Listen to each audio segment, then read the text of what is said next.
아주 신실하게 잘 믿는 청년이었고, 또 한 청년은 그렇지 못한 청년이었습니다. 하나님을 잘 믿는 청년은 늘 자신의 친구가 함께 신앙생활 하기를 위해 기도하고 그렇게 바랬었습니다. 그러던 어느 날 두 사람이 함께 길을 걷다가 길가에선 도토리나무를 보게 되었습니다. 친구는 그 도토리나무를 보고 이렇게 입을 열었습니다. 친구야, 이 세상은 하나님이 창조하신 것이 아니다. 저 도토리나무를 한번 봐라. 아름드리 저렇게 큰 나무에 이렇게 작은 도토리가 열려있지 않니? 그리고 옆에 있는 호박덩굴을 보며 계속해서 그의 주장을 펴갔습니다.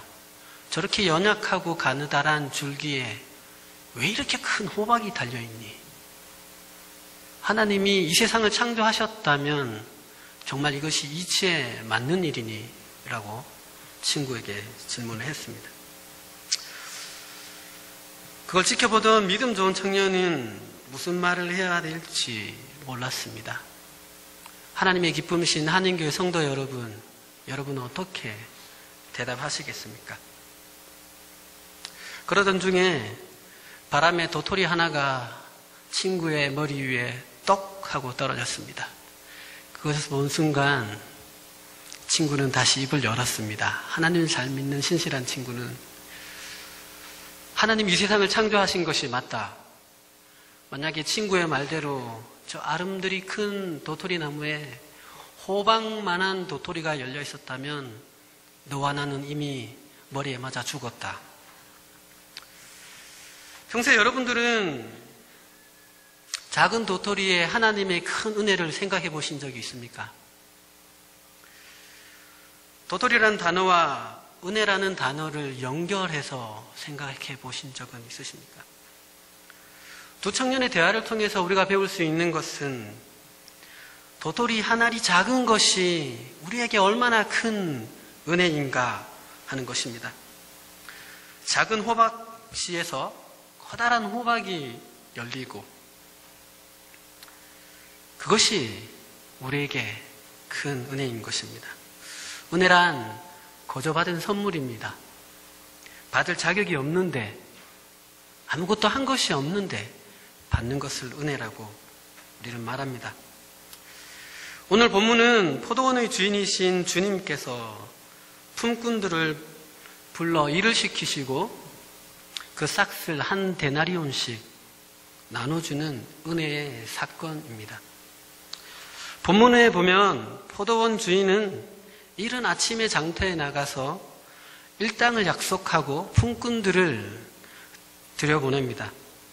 그리고 3시, 6시, 그리고 9시에도 장터에서 놀고 있는 사람들을 데려와 포도원으로 들여보냅니다. 예수님 시대의 유대인들의 시간 계산법은 해가 뜨는 시간을 0시를 기준으로 해서 해가 지는 12시를 하루라고 불렀습니다. 다시 말하면 우리가 새벽에 일어나서 해가 뜨는 5시, 6시가 바로 0시입니다. 그럼 우리 아주 세법에 빠르신 우리 성도님들 3시, 6시, 9시, 11시는 우리가 잘 아는 오전 9시, 정오, 오후 3시, 그리고 해가 막 지려 하는 오후 5시, 6시 1시간을 남겨둔 그 시간까지도 주인이신 주님께서는 포도원의 일꾼들을 들여보냅니다. 그래서 잠시 후면 해가 질 무렵인데도 주인은 나가서 일꾼들을 들여보냅니다. 이제 저녁 무렵이 되어서 하루 일과를 마치고 일당을 지급받는데 뜻하지 않는 불평과 원망의 소리가 들립니다. 그 이유는 관례상 먼저 일한 사람부터 일당을 줘야 하는데 주인께서 늦게 온 사람부터 주는 것이었습니다. 그런데 가만히 보니까 자기가 약속하고 온 한 데나리온을 늦게 온 사람이 받고 있는 것이었습니다. 이내 그들의 불평은 수그러들었던 것 같습니다. 그러나 잠시 후 자신들도 똑같은 한 데나리온을 받는 것을 보고 주님께 원망과 불평을 토하기 시작합니다. 이에 대해 주인은 한 데나리온을 계약하였으니 아무런 문제가 없다 하는 식으로 오늘 본문이 정리되어지고 있습니다. 여러분은 이 결론을 어떻게 생각하십니까? 얼핏 보면 불만을 터뜨린 먼저 온 품꾼들을 여러분 잘 이해되지 않습니까? 이러한 질문을 가지고 오늘 본문을 세 가지 입장에서 세 가지로 한번 측면에서 나눠보기 원합니다. 첫째는 주인과 품꾼의 관계에 대해서, 둘째는 품꾼들의 상호 관계에 대해서, 셋째는 품꾼으로서 우리가 가져야 할 정체성에 대해서 한번 나눠보기 원합니다. 첫째는 주인과 품꾼의 관계입니다. 본문에서 일찍 와서 일한 사람들 입장에서 한 불만들은 사실 항변이 아니라 궤변이었습니다. 그 궤변을 한번 보시겠습니다. 10절과 11절 말씀에 기록하고 있습니다. 먼저 온 자들이 와서 더 받을 줄 알았더니 그들도 한 데나리온씩 받은지라. 받은 후 집 주인을 원망하여 이르되. 자, 그러면 이 원망에 대해서 주인은 어떤 반응을 보일까요? 13절입니다. 우리 한번 다 같이 합독하도록 하겠습니다. 주인이 그 종의 한 사람에게 대답하여 이르되, 친구여, 내가 내게 잘못한 것이 없노라. 내가 나와 한 데나리온의 약속을 하지 아니하였느냐. 내가 한 데나리온을 약속해서 내가 한 데나리온을 준 것인데 그것이 문제나? 라고 묻고 있습니다. 그런데 일꾼들은 왜 불평합니까? 가만히 생각해보면 일찍 와서 일한 품꾼들도 여러분 주인이 불러주지 않았다면 일할 수 없는 존재입니다. 주인이 불러주지 않으셨다면 장터에서 놀고 있을 사람들입니다. 불러주신 것도 오늘 하루 일할 수 있는 것도 전적인 주인의 은혜입니다. 7절 말씀을 보시겠습니까? 이르되 우리를 품꾼으로 쓰는 이가 없음이니이다. 이르되 너희도 포도원에 들어가라 하니라. 무엇입니까? 천국은 나의 수고의 열매가 아니라 주님의 선택으로, 은혜로 들어가는 것이다 하는 것을 주님은 본문을 통해서 우리에게 가르쳐 주시려고 한 것입니다. 우리들에게 한번 적용해 보기 원합니다. 이 자리에 계신 사랑하는 성도 여러분, 요즘 예수 믿기 참 힘들고 바쁜 시대인데 오늘은 또 황금 연휴기라고 제가 들었는데 다들 휴가다 여행이다 가셨는데 이렇게 안식일을 거룩히 지키고 또 이 자리에 나와 예배 드리는 참 신실한 성도 여러분, 여러분이 이 자리에 있는 것은 주님의 선택으로 또한 은혜로 온 것입니다. 그것도 모자라 찬양으로, 방송으로, 여러 가지 모양으로 봉사하고 애쓰시는 성도 여러분, 그런데 유감스럽게도 여러분보다 훨씬 더 찬양을 잘하고 노래를 잘하고 멀티미디어에 뛰어나고 은사가 탁월한 사람들이 우리 교회 밖에도 많다는 것 아십니까? 여러분이 교회의 소중한 인재라고 생각하십니까? 유감스럽게도 죄송스럽게도 세상적으로 우리보다 더 유능한 인재들이 이 교회 밖에도 많다는 것 여러분 아십니까? 여러분만은 아니죠. 교사나 직분자나 교역자나 선교사나 다 마찬가지입니다.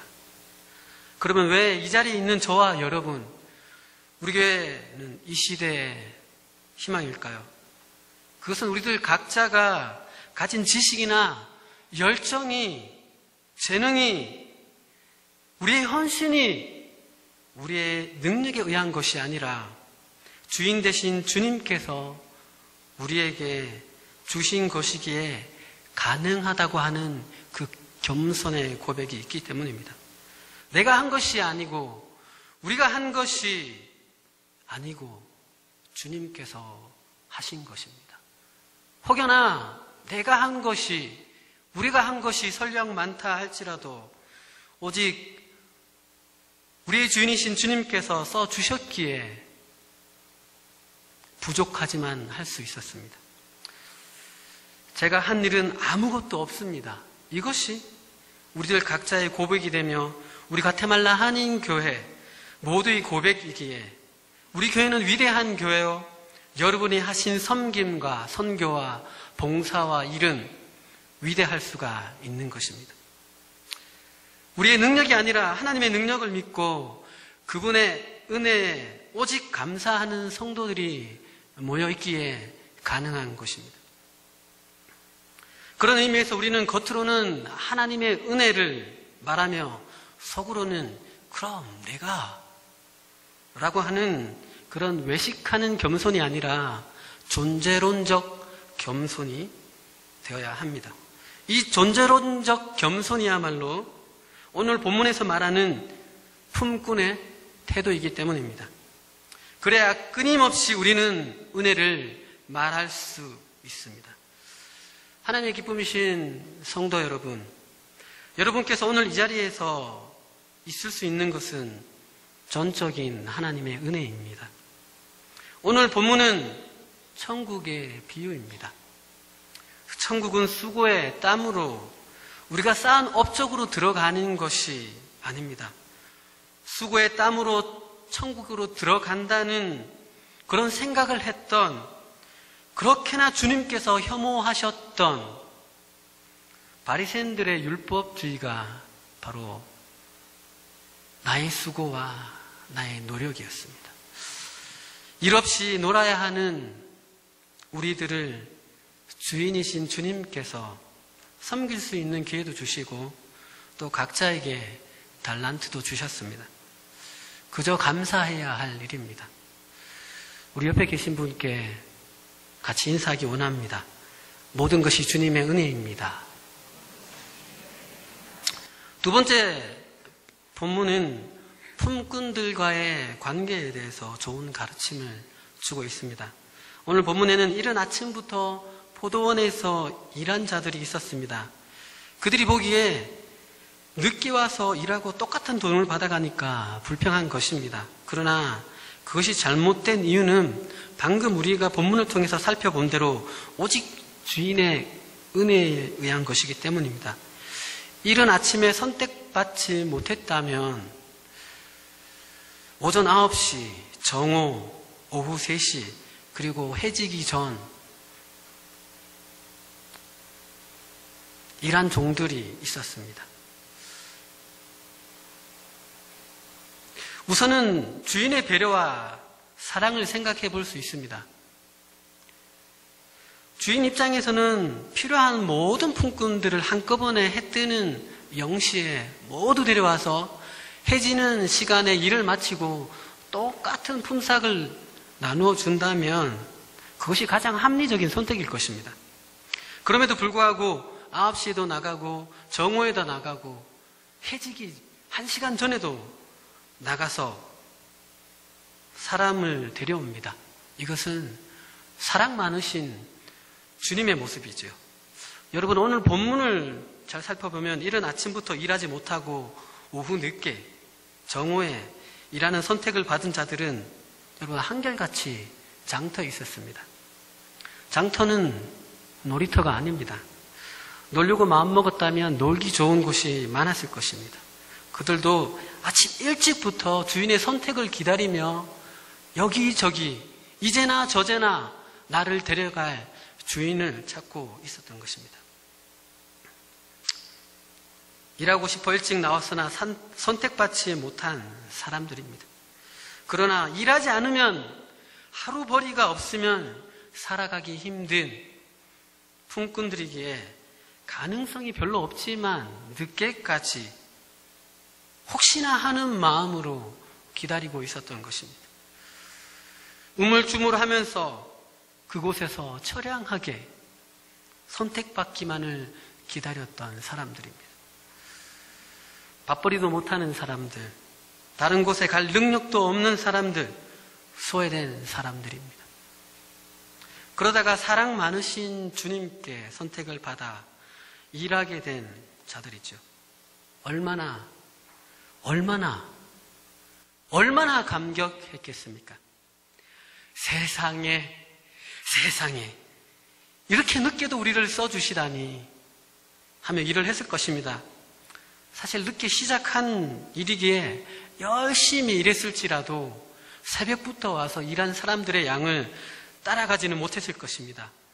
일의 양은 얼마 되지 않았겠지만 감격 속에 일하지 않았겠습니까? 그래도 세상은 살만한 곳이구나 생각했을 것입니다. 주인은 버림받은 존재로 절망하고 장터에서 빈둥거리는 그들의 한스러운 유희를 본 것입니다. 그들의 노래 속에 숨어있는 허무와 권태와 좌절과 아픔을 본 것이죠. 그렇기에 그들에게 준 한 데나리오는 단순한 하루 품삯이 절대 아닙니다. 그것은 바로 삶의 의미를 부여하는 것이죠. 존재에 대한 격려입니다. 지극한 사랑의 표현입니다. 앞으로도 내가 힘들고 지칠 때, 때로 처지고 낙심될 때, 그 순간에도 나는 너를 지켜주겠다. 내가 너를 눈여겨 살피고 사랑해주겠다. 내가 너를 책임져 주겠다. 그런데 여기서 눈여겨보아야 할 대목은 먼저 와서 일한 자들의 불평입니다. 왜 똑같이 줍니까? 우리가 더 많이 일하지 않았습니까? 여기에 대한 주인의 반응을 13절에 한번 보십시오. 주인이 그 종의 한 사람에게 대답하여 이르되 친구여, 내가 내게 잘못한 것이 없노라. 내가 나와 한 데나리온의 약속을 하지 아니하였느냐. 주인이 품꾼에게 친구여라고 부르고 있습니다. 일찍 왔던지 늦게 왔던지 간에 종은 주인의 선택에 달려있는 존재임에도 불구하고 거저 써주신 주인에게 불평을 늘어놓는 품꾼들에게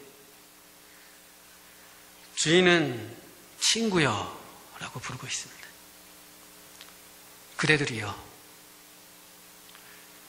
친구들이여, 나는 그대들을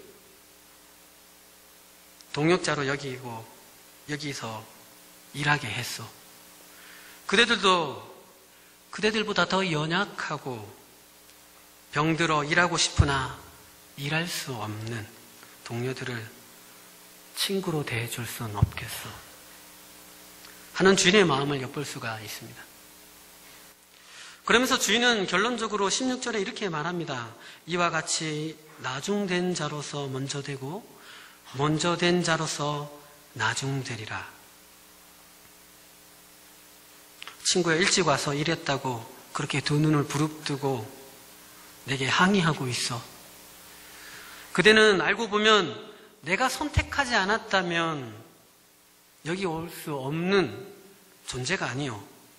게다가 친구여, 그대도 때로 힘들고 병들어 지쳤을 때 누군가 주인이 선택하지 않으면 어쩔 수 없이 장터에서 빈둥거리며 놀 수밖에 없는 존재일진데 왜 그 점은 생각을 못하고 있어? 이것은 이 본문의 바로 앞 대목을 떠올리게 합니다. 19장 16절 이하에 보면 한 부자 청년이 주님께 와서 저는 율법을 열심히 지켰습니다 라고 말했습니다. 이에 주님께서는 내 소유를 다 팔아 가난한 자들에게 나누어주고 나를 따르라 말씀하셨습니다. 근심하고 돌아가는 청년을 보면서 베드로가 27절에 이렇게 말합니다. 주님, 저희는 모든 것을 버리고 따랐나이다. 우리는 무엇을 얻겠습니까? 주님께서 30절에 대답하십니다. 나중된 자로서 먼저 된 자가 많다. 한 형제가 있었습니다. 형은 아낌없이 큰 마음 먹고 주님의 부르심에 응했습니다. 비록 가족에게서 사랑하는 소녀에게서 마음을 찢어내야 하는 아픔은 있었지만 필경은 먼 나라로 가서 가난한 사람들 중에 가난한 사람들을 섬기며 그들을 위해 평생을 바쳤습니다. 그리고 그 나라에 박해가 일어나자 그는 체포되어 온갖 고문을 받고 끝내 순교하였습니다. 그 형이 죽었을 때 천국에서 주님께서 그 형에게 말씀하셨습니다. 잘하였도다 착하고 충성된 종아, 너는 1,000달란트를 섬겼다.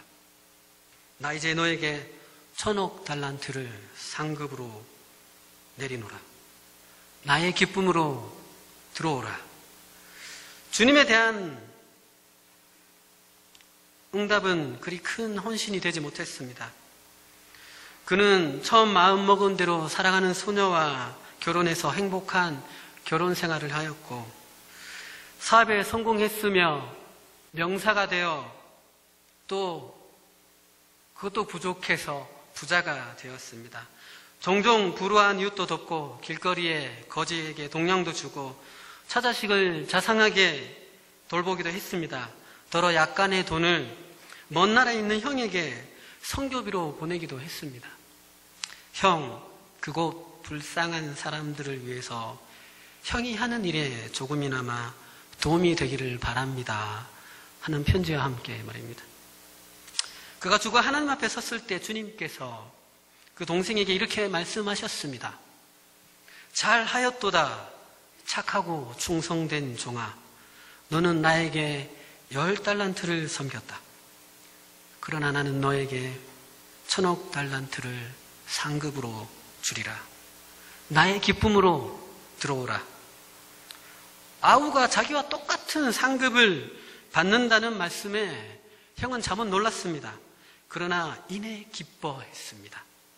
그리고 주님께 이렇게 다짐했습니다.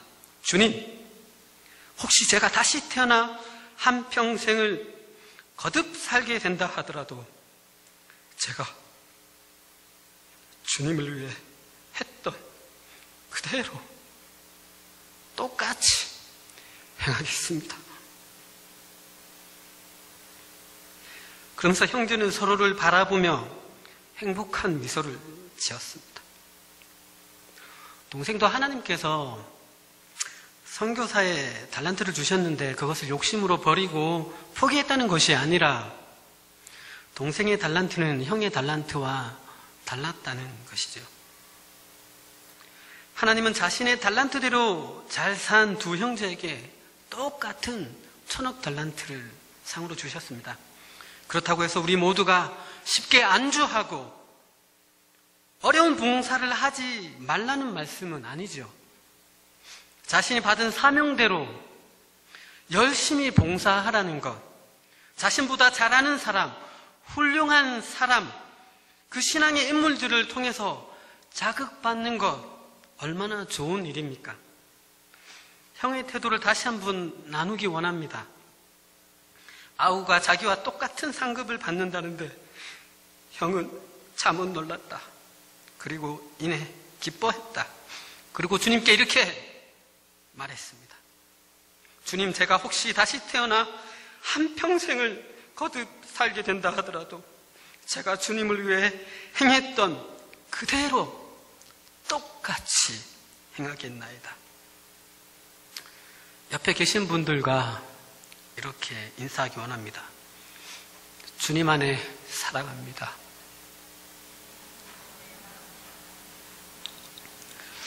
마지막 세 번째를 한번 생각해 보겠습니다. 품꾼인 우리들 각자는 어떤 정체성을 가지고 살아야 하는가 하는 점입니다. 여러분에게 한번 여쭤보겠습니다. 이 본문은 너무나 익숙하게 어쩌면 태어난 여러분 인생의 횟수만큼이나 많이 들었던 예수님의 비유의 말씀일 것입니다. 신학교에 가서 이 본문으로 교수님께서 성경을 가르치실 때 자동스럽게 스위치 오프가 되는 제 자신을 보았습니다. 그냥 귀를 닫아버리는 거죠. 아, 나 이 이야기 아는데. 여러분 오늘 이 본문 속에서 몇 시에 선택받은 품꾼이라고 생각하십니까? 모태신앙으로 자라 어려서부터 장로의 아들로 사랑받았던 저로서는 먼저 온 자 아닙니까? 라는 생각이 뼛속 깊숙이까지 들어가 있었습니다. 여러분은 먼저 온 자입니까? 정오에 온 자입니까? 해지기 전에 온 자입니까? 여러분은 몇 시에 선택받은 분들입니까? 혹시 여러분 중에 내가 이 교회를 개척 당시부터 시간적, 물질적 많은 공헌을 하였기에 나는 이른 새벽에 선택받은 품꾼이라 생각하지는 않습니까? 이른 새벽이라고 하면 저 앞에 젊은 강도사가 교만하다고 말할 것 같으니까 그래, 나는 정오야. 아니, 나는 오후 3시. 아니, 나는 해지기 전에 선택받은 그 품꾼들보다 5분, 10분, 아니 1시간은 빨리 온 사람이야. 그렇게 생각하는 분 계십니까? 사실 그렇지 않습니다. 우리 모두는 어쩌면 마지막에 선택받은 제일 늦게 온 품꾼으로 한 데나리온을 받는 은혜를 입은 품꾼들이라 생각합니다. 사실 우리는 욥처럼 엄청난 고난을 받은 적도 없고 100세에 얻은 독자를 바치라고 하는 시험을 받은 적도 없습니다. 그래도 이렇게 좋은 교회에서 이렇게 좋은 분들과 마음껏 예배하고 찬양하고 기도할 수 있는 것, 여러분 잘해서 그런 것입니까? 우리는 단연코 먼저 온 자들이 아닙니다. 먼저 왔다고 생각하십니까? 착각하지 마십시오. 거듭 말씀드리지만 주님께서 이 말씀을 비유로 한 계기는 19장 30절에 그러나 먼저 된 자로서 나중되고 나중된 자로서 먼저 될 자가 많으니라.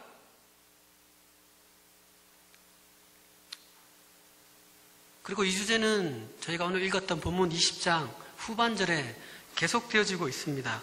26절, 27절, 28절 누구든지 으뜸이 되고자 하는 자는 너희 중에 종이 되어야 하리라. 인자가 온 것은 섬김을 받으려 함이 아니라 종이 되어 섬기기 위해 오셨다. 이렇게 말씀하십니다. 자기 목숨을 많은 사람들의 대속물로 주기 위함이라 말씀하십니다. 교회의 원로들, 지도자들, 먼저 와서 많은 일을 했다고 자기 의를 주장하는 자들에게 겸손을 가르치려는 주님의 배려의 가르침이라고 생각할 수 있습니다. 여러분 혹시 다른 품꾼들이 여러분 보고 아이고 먼저 오셨군요. 아이고 수고 많으셨네요. 이렇게 많이 헌신하셨군요. 그게 중요한 것이 아니죠. 우리가 거듭 말씀드리지만 7절의 말씀에 의하면 이르되 우리를 품꾼으로 쓰는 이가 없음이니이다. 이르되 너희도 포도원에 들어오라. 주인이 우리를 선택하지 않으시면 장터에서 빈둥거리고 놀 수밖에 없는 존재입니다. 혹시라도 여러분 나는 지금 주님의 큰 충성하고 있다고 생각하십니까?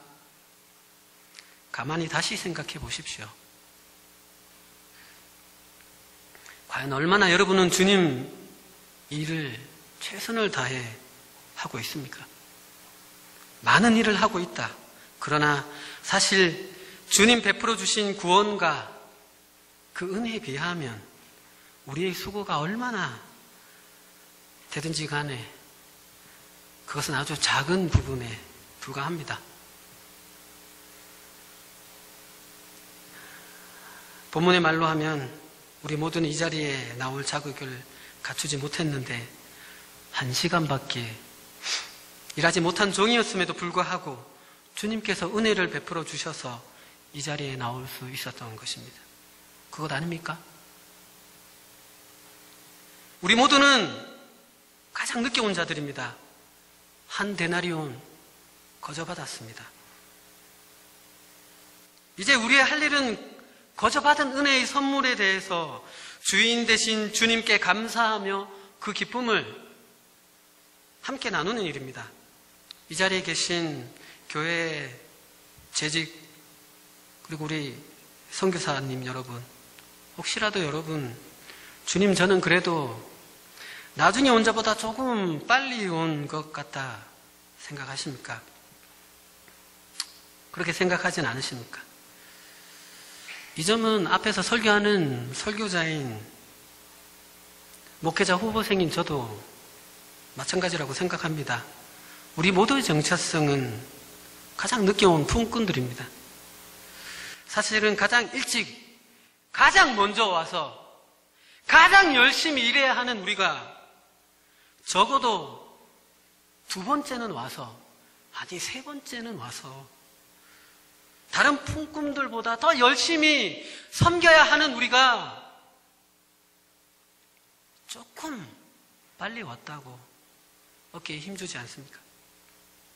그래봐야 우리는 품꾼입니다. 내가 일한 분량이 조금 많아 보인다는 것이 주인이 보시기에 뭐 그리 대단한 일이겠습니까? 내일 또 다른 품꾼이 와서 그 밭을 개간하고 또 다른 품꾼이 와서 그 밭을 개간할 것입니다. 내 밭이 아니라 주인의 밭입니다.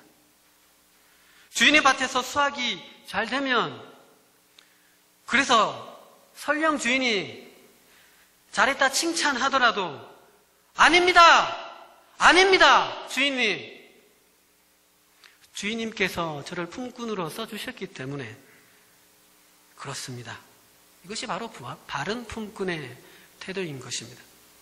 사랑하는 성도 여러분, 이러나 저러나 우리는 하나님의 품꾼들입니다. 그저 써주심에 감사해야 합니다.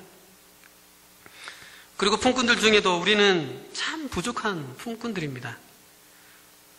우리는 나중에 왔기 때문입니다. 어쩌면 주인이 키 크고 체격도 좋고 힘도 아주 잘 쓸 만한 사람들부터 데려갔다면, 제일 마지막에 불려왔다면 제일 보잘것없는 것 아니겠습니까?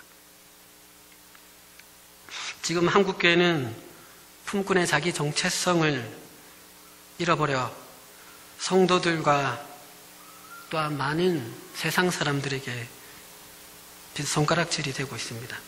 그래서 신실한 예수의 제자들, 하나님의 선량한 품꾼들까지 도매급으로 넘어가서 크리스찬들이 뭐 이래, 아니 교회 직분자가 뭐 저래 라 하는 비아냥거리가 되고 있습니다. 저는 얼마 전에 소셜미디어에 한 사람이 쓴 글을 보게 되었습니다. 그것은 이미 SNS를 통해 많은 사람들을 알려졌습니다. 교회를 다니지 않는 사람이 쓴 글입니다. 나는 누가 자신을 기독교인이라고 소개하면 마이너스 평가를 한다 했습니다. 그리고 경계를 한다 라고 글을 썼습니다. 그리고 그 경계를 마치 전과자를 만났을 때 똑같은 심정이라고 글을 남겼습니다. 왜 그럴까요? 왜 그렇습니까? 나중온 품꾼이라고 하는 자기 정체성을 잃어버렸기 때문입니다. 내가 먼저 왔네, 내가 나중 왔네 하는 품꾼들의 원망, 다툼, 주인의 전적인 선택에 의한 것임을 잃어버린 채 상대적 우위성만을 가지고 도토리 키재기하는 수많은 품꾼들이 생겨났기 때문입니다. 이런 의미에서 우리 교회는 하나님의 품꾼 센터입니다. 저는 누구일까요? 저는 뭐 하는 존재일까요? 제게 참 많이 묻는 질문입니다. 나중 선택된 품꾼들이 자기 정체성을 잃지 않도록 가르치는 존재입니다. 그렇기 때문에 기존의 하나님의 품꾼들이 잘못된 길을 가고 잘못된 일을 할 때 그것을 지적하고 여러분들은 그 정체성을 잃어버리면 안 된다고 교육하는 자입니다. 그런데 여러분, 이 앞에 선 작은 자, 젊은 설교자의 고민을 아십니까? 이 목회 후보생의 좌절을 아십니까? 괴로움을 아십니까? 여러분들 앞에서는 저런 품꾼은 되지 마십시오. 저런 품꾼은 본받지 마십시오. 소리쳐 외치고 있지만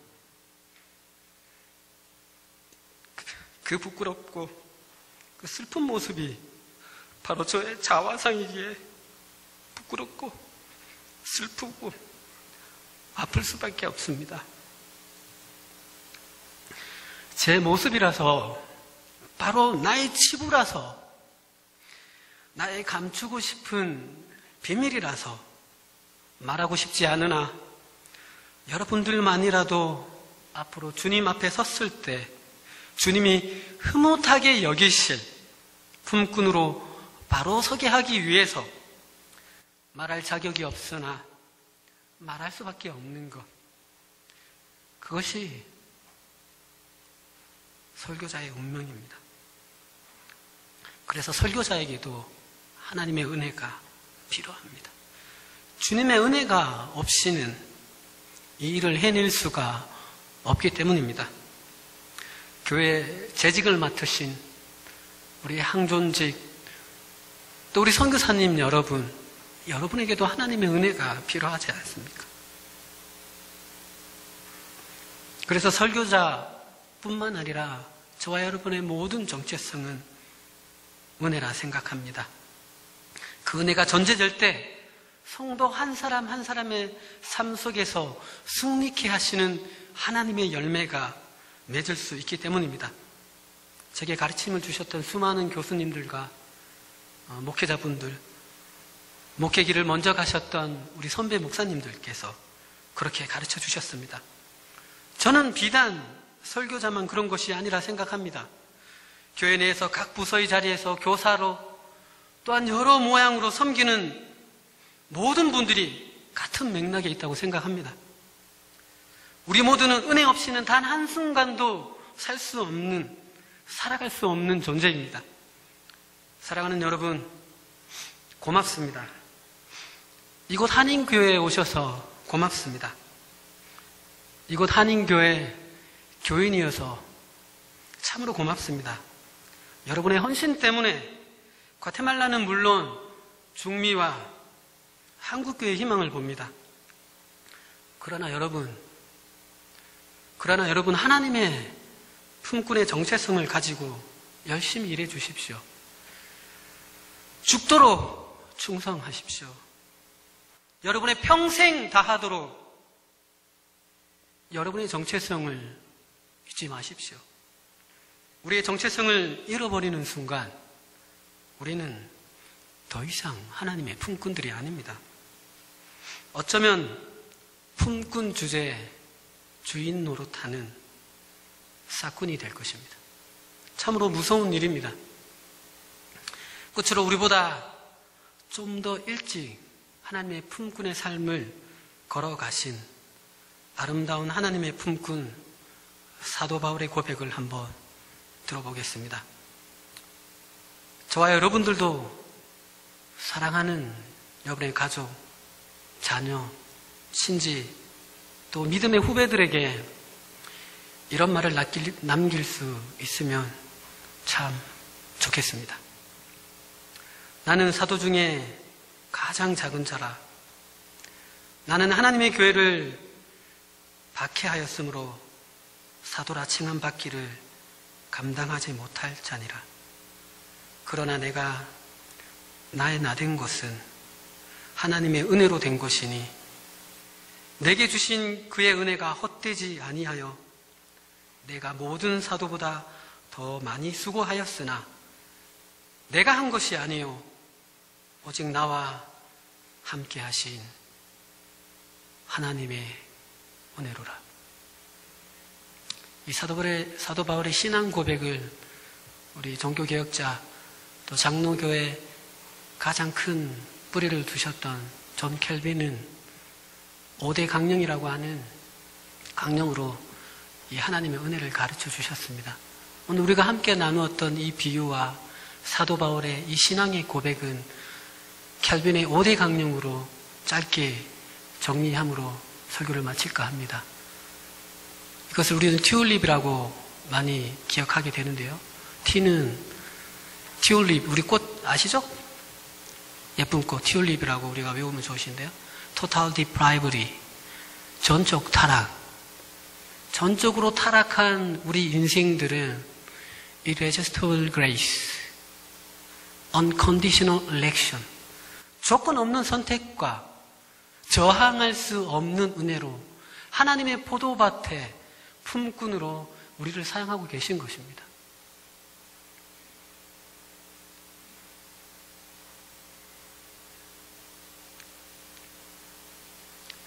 한번 선택하신 하나님의 백성은 끝까지 구원으로 인도해 가시는 성도의 견인, 그것이 칼빈이 정리한 우리 장로교 교리의 5대 강령이라고 할 수 있습니다. 이 시간 우리 한번 기도하겠습니다.